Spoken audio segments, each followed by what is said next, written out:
Your morning commute coming up in just about 10 minutes. Brittany, thank you for that. 5:33 right now, and we are only 3 months away, believe it or not, from Memorial Day weekend. Today, members of the Bike Fest Task Force are meeting to fine-tune their safety plans. Katrina Helmer joins us here in the studio. And Katrina, how are people responding to these plans so far? Well, so far from what I've been hearing from people living and working in the areas most affected, they're pretty impressed. And this task force is determined to have everyone's safety as their ultimate priority. There's a lot of planning that goes into Bike Fest. So this group, this task force, was created last fall to help plan and coordinate all the intricate details of dealing with Bike Fest and how to handle it all. At these meetings, we've typically seen everyone from Grand Strand police chiefs, highway patrol, and sled agents, and much more.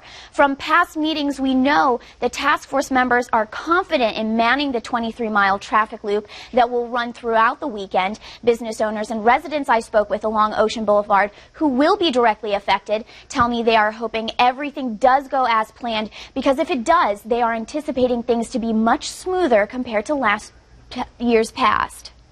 Because we're surrounded by the traffic loop, the barricades that will be in place to implement this loop will protect us greatly.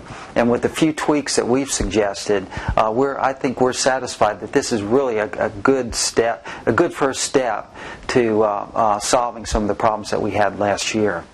This joint effort between the Grand Strand and Horry County is something more along the lines of what to expect when leaders talk about what to do when a hurricane is approaching. The task force will be meeting at 1 this afternoon. We'll be sure to update you on air and online. Live in the studio, Katrina Helmer, WNBF News. Thank you, Katrina, for that update. New details this morning. We have learned that a crash in Horry County has killed 2 local teenagers.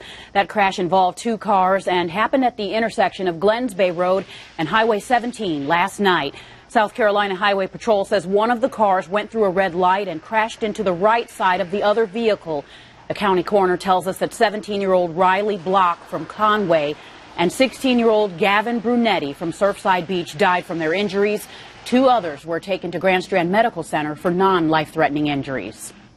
Myrtle Beach police are investigating the death of a man found at the Denny's on South Kings Highway as a murder. Officers were called to the restaurant parking lot Wednesday morning after a man was seen unconscious in a car. Officers discovered he was dead after getting there. The Horry County Coroner's Office identified the man as 44-year-old Gary Sumter of Conway, but they haven't released the cause of death. People who live in that area say they didn't hear anything suspicious. I was stunned, very stunned, and I really didn't know what had happened. Police plan to look through security video from nearby businesses. If you know anything about this case, you are asked to call the Myrtle Beach Police Department right away. We could soon learn a lot more about the kidnapping and murder case in the Heather Elvis trial. A hearing to remove the gag order will be heard March 4th. That's just next week. This would allow information about the case to be released. The same judge who granted the couple charged in the case will make this decision. Tammy and Sydney Moore are expected back in court in May when that murder trial begins. Heather Elvis, last seen in December of 2013, her body has never been found. A Hartsville woman now back in the Palmetto State to face several charges, including third-degree criminal sexual conduct with a minor. The Darlington County Sheriff's Office says 34-year-old Regina Lyons was extradited from Ohio Tuesday. Other charges she faces include kidnapping and contributing to the delinquency of a minor. The completion date of the Myrtle Beach Sports Center is almost here. Today, city leaders are getting a first look at that project that they helped put into motion. But before they do, Jenna DeAngelis is live to take you inside the building. A lot of money is going into this with big expectations, right, Jenna? That's right, Theo. Millions of dollars have went into building this new sports center, and the idea is to have it turn a profit, adding to the continued success of sports tourism throughout the Grand Strand. We already have a over $100 million economic impact on sports tourism in general, and this is just another piece of inventory that's going to up that number. There's a lot in store for this new complex. I'm told it'll host mostly basketball, volleyball, cheer, and dance events.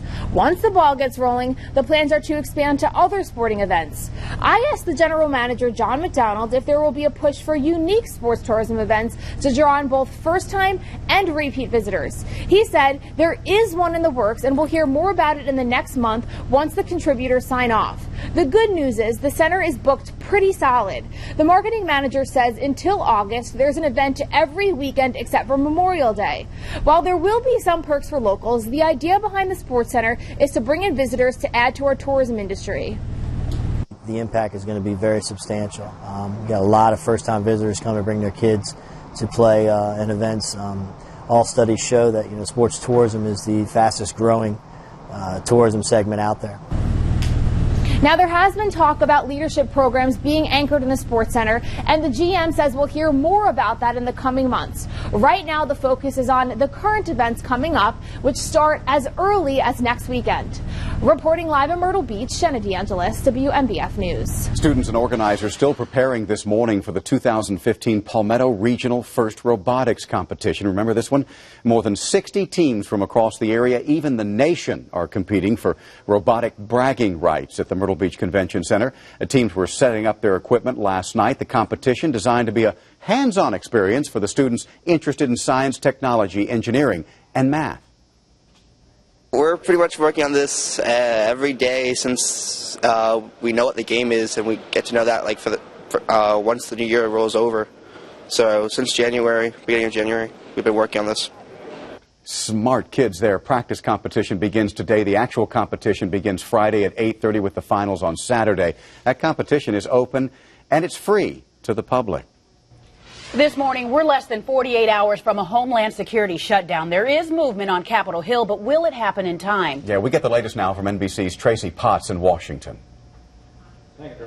Analysts fear the arrest of 2 ISIS-bound Americans in New York may not happen next time. Eventually, there'll be some other type of attack. You can't stop everything. This is not the time to engage in activities that would threaten our counterterrorism capabilities. House Republicans will only fund Homeland Security if President Obama drops his bid to allow 5 million undocumented immigrants to avoid deportation. Put American citizens first, not illegal aliens first. Republicans who ran Homeland Security agree, but say withholding the money amid an ISIS threat is dangerous. The solution that they seek, in my judgment, is unfortunate. It's from a policy point of view, it's wrong, it's folly. We cannot afford to be distracting the men and women on the front line of our Homeland Security. President Obama vows more immigration reform, even with Congress, as he put it, holding Homeland Security hostage. The Republican Party has been pretty stubborn about this issue. If they start feeling enough pressure, that can make a difference. I'm trying to make sense out of all this, because to me it's insane. I'm waiting for the Senate to act. Senate Democrats now say they will support a clean bill that does not deal with immigration, and they expect House Republicans to do the same. This isn't the time for games. Tracy Potts, NBC News, Washington.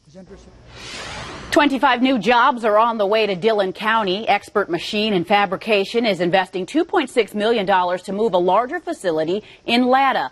The jobs will be created over the next 5 years. Hiring for the new positions is expected to begin in the next few months. The company makes parts for the military, housing, and electrical industries. It first opened in Latta back in 1999. The new location will be on Academy Street.